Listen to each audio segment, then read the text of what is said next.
You know the whole follow your dreams? Yeah. This stuff is real. It's so cliche though, but it's real. My name is Tiffany Lumpkin and I'm a makeup artist. I was born in Japan, in Yakuza, Japan. My parents were in the military, both in the Navy, and then we moved here from Japan to Maryland. And then after that, soon after we moved to Southern Virginia. I grew up in Suffolk, Virginia. I went to school at Hampton University. And then soon after that, went to grad school at Johns Hopkins University. At Hampton, I studied biology, and at Hopkins, I studied biotechnology to become a patent attorney. I would say makeup found me from an early age. I've always been like that girly girl to like playing my mom's lipstick and makeup. My sister was like the tomboy outside with the worms, and my brother was doing something, but I was honestly the, traditional girly girl. So it always started from a young age, but as far as becoming a makeup artist, I never really started taking it seriously as a career. My first client was probably, I want to say in college was the first time I ever got money for doing makeup, but it's always something that's been a hobby. And then in college, hobby turned into side hustle. Because when you're in college, you need that extra cash flow. But aside from that, I had a job at a massage therapy place. I also had a job at a salon. But both of those places, I was the makeup artist. So even though I was studying science and biology, I still always had makeup, follow me wherever I went. And then, in grad school, I dropped out of grad school, had this big, huge epiphany, had a life-changing moment. I was like, you know what, I'm just gonna do, just live life for me and no one else, just live it for me. I was honestly going to grad school for all the wrong reasons, just kind of chasing the dollar. I've always liked science, but I didn't love science. And I just had that, moment of myself like, Tiffany, could you really do this until you're 60 years old and retire? And I was like, Tiffany, no, I can't do it. But I honestly, I really didn't, I liked it, but I didn't love it. And I really wanted to, from, even being 25, I had that moment where I think a lot of people don't even get that moment ever in life. And I'm just kind of really grateful that I had that moment to, like I said, it sounds cliche, but really follow my dreams. Being based out of Washington, D.C., it's a lot of corporate clients, a lot of politicians. There's always a gala and a fundraiser. So I have a lot of corporate clients and also a lot of private clients. But when I get that opportunity to travel to Florida or LA or New York, that's where the editorial and fashion side comes in. There's not tons of fashion in DC. There is a little, but compared to places like New York, that's where I can kind of have fun and pull out my pink and blue eyeshadow or my glittery lip or the feathers and the boas and the glitter. I can't put feathers and boas and glitter and diamonds on a politician in DC. It doesn't really look good. But all types of makeup. And as far as preferences, I think with editorial and fashion, and even with commercial, you have that creative ability to kind of when the photographer says, hey, Tiffany, just do whatever you want. This is what we're doing, this is what the feel is. But with headshots and with corporate America, and, with politicians in DC, pretty basic, pretty nude, pretty simple. And I do like that portion because you're able to bring that natural beauty out of the person, whether it's a man for grooming or whether it's a makeup, for a woman. So I'm definitely not, favored towards one side or the other. I love doing it all. If you put a brush in my hand, if someone's willing to let me, put it over their face, I'll do it. But there's just so many great parts about just having this job. No day is ever the same. And I think that's why I could probably never have a 9-to-5, ever. And I tried that, it really didn't work out, but I really wanted to follow my dreams. And one day I'm in New York, the next day I'm back in DC, making dinner. Next day, one day, I want to be in Paris doing, Paris Fashion Week, or in Dubai doing somebody's wedding. Just the opportunities that come with being a makeup artist are amazing. And I've been blessed to have so many amazing clients. The client that has me come do her wedding makeup, it says, Tiffany, you're just so lovely, and why don't you go ahead and come on to the ceremony and come into the reception? I've gotten so many free meals and so much, just so many perks of just being a makeup artist that, it's honestly the best job ever. To honestly play dress up every day, it's amazing, I love it. A lot of men, I would say, compared to past generations, are a lot more self-aware and self-conscious of, how they look. Dare I say vain. men have their needs, they have their wants, and everyone wants to be wanted. Everyone wants to be attractive. So for men, we call it grooming. I never call it makeup for my male clients because it's kind of taboo. It automatically makes them uncomfortable. So I call it grooming. And with grooming, men have zits, men have ingrown hairs, men have nose hairs, they have bushy eyebrows. A man needs to present himself the best he can. It's not as detailed as a woman, we all know that. But with men need to look their best. And if it's not from a chapped lip or to a unibrow, to take the opportunity as a makeup artist to show love, to men that also need that grooming. And I think so many men have become more accepting of it. I'll be in a cosmetic store and I'll see men right in the aisle with me, picking up some, chapstick or, it never gets so extreme, but I definitely think this generation is a lot more self-conscious on, as far as men in particular, on how they look. Because like I said, everyone wants to be wanted, everyone wants to be attractive. And when a guy wakes up in the morning and sees that pimple on his cheek, you feel just like women do, like, oh, dang, you know what I mean? Because it's not the most pleasant thing. And as a makeup artist, we can fix that real quick. And I think teaching men that it's not just for the girls, and that's on my site, like the tagline on my blog, it's not just for the girls. Like, just men have needs, and just particularly as far as the world of beauty, everyone wants to be attractive.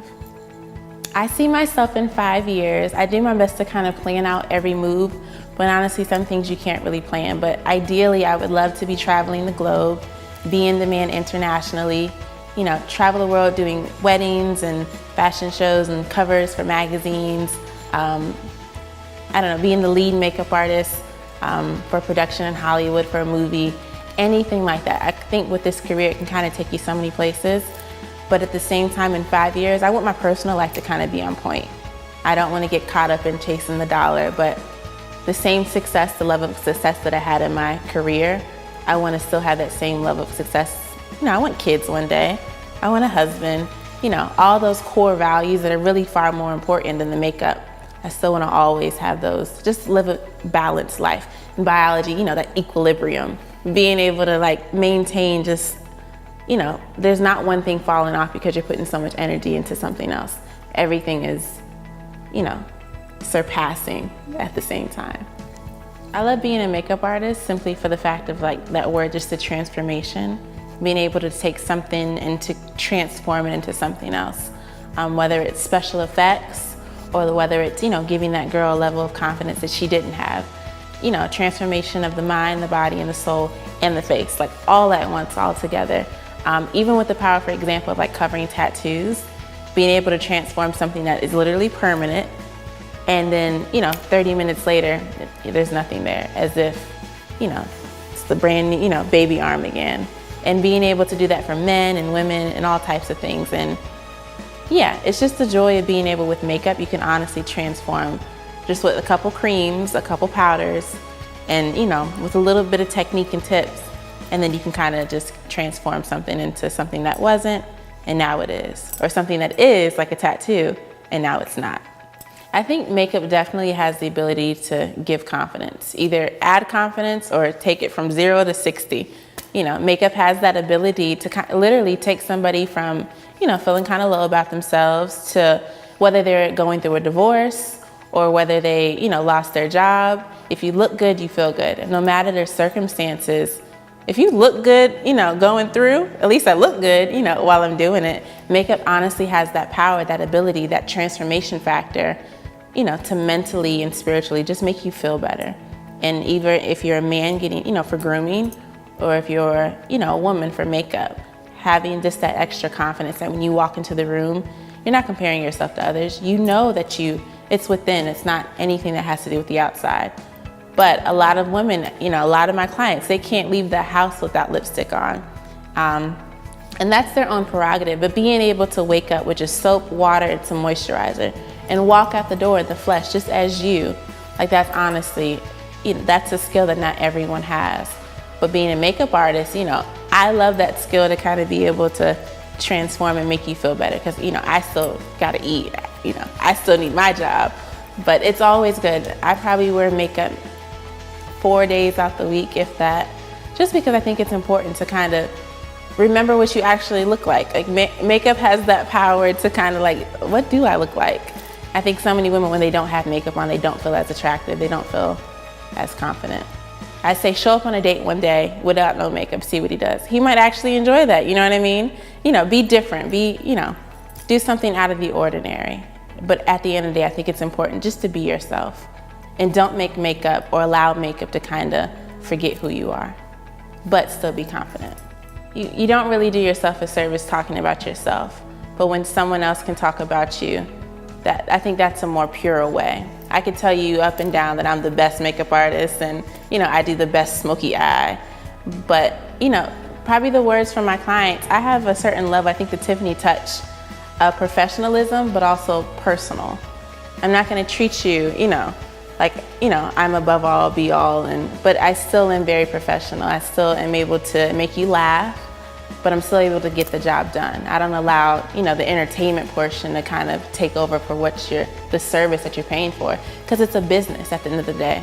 But it's not to the point that it's a collar-up business that I'm cold and hard. And I think a lot of my clients, a lot of the reoccurring clients are reoccurring clients because it's not just the makeup, it's the personality involved with who's actually doing the makeup. And clients can feel that energy. Even though their eyes are closed 30 minutes out of the 45 minutes, they can feel the energy. And being able to talk with them and just ask them how their day went, but not being, just too nosy about it. But I think the Tiffany touches, I honestly do care. I honestly think everyone that sits in my chair is beautiful. I don't care if you have a unibrow, or I don't care if you don't have the most pure, moisturized lips. Everyone that sits in my chair, I honestly think we have met at a point, and we've come at this point together. You don't ever just meet anyone just to meet them. There's never ever, it's for a reason. You come across everyone for a reason. And in this business, I meet so many people, and every single person that I've met, it's for a reason. I think the makeup artists 20 years ago, they had it hard, honestly. They definitely had it harder compared to, my generation, where the amount of time, I was telling someone at dinner yesterday, the amount of time that it took them to get to know people in 30 days. I've met say they've met 5 people in a week, new people that I've just introduced to their brand or introduced to their product. In a week, I can meet over, with the power of social media, thousands of people. And the time that it might have took you in 30 days to do what you have to do, it's like a catapult of being able to be productive at a pace that you weren't this productive or this visible 20 years ago. Someone in China literally could see my smoky eye, or someone in, Africa or, China or Dubai, someone like that could see my work. Like, that's just unheard of. And the power of social media is amazing, from Facebook to Instagram to Tumblr to whatever you have it. People really just wanna, just be connected. And social media has given the power of just being able to be connected with people you would have never met. I've met so many people in the industry. I've gotten so many clients and, what I do because of Instagram or because of, Facebook. And word of mouth is honestly probably the best way that I get my clients. But the power of social media, the ability to people to be able to see your work, to type in #makeup artist. And then it's just an amazing feeling to be able to connect with people that you typically wouldn't connect with. I think my advice for any rising, not even makeup artist, but any rising just entrepreneur, someone that's just on that grind, just on that road. I'm still traveling that road myself, and I've never felt like I've arrived ever. Because, that's where humility comes in. I always have room to grow. I always have room. I don't know, when you were elementary, it was like an S for satisfactory or I for improvement, just because there's always room for improvement. But on this journey and on this road, I'm able to share what I learned along the way with others. And I was at the point, I'm still kind of this way now, like, who am I to teach somebody how to do something? But I have to remember, there was a me that 4 years ago, there's a girl out there just like me wanting to get started and wanting to do something. So even if I have to share things along the way to help somebody else, even just because I feel like I haven't arrived, you can always implant and put a seed into someone else and encourage them just to teach them to do something better. Just to follow their dreams. And for all the rising makeup artists or fellow makeup artists, all my peers, it's honestly such a beautiful industry to be in. And my #1 advice would just to honestly be, just do it. Just do it, regardless of what anybody tells you. And it sounds so cliche, and you know, we've heard this a billion times, but just follow your dreams, regardless of what anyone tells you. Because everyone who's ever made it has always had someone that told them they couldn't make it. There's never anyone at the top and everyone was like, go, go, go. Like it doesn't happen that way. There's always you have to have doubters. If you don't have doubters, you're not doing something correctly. And doubters / haters, whatever you want to call it. But just stay focused, I think, is another one.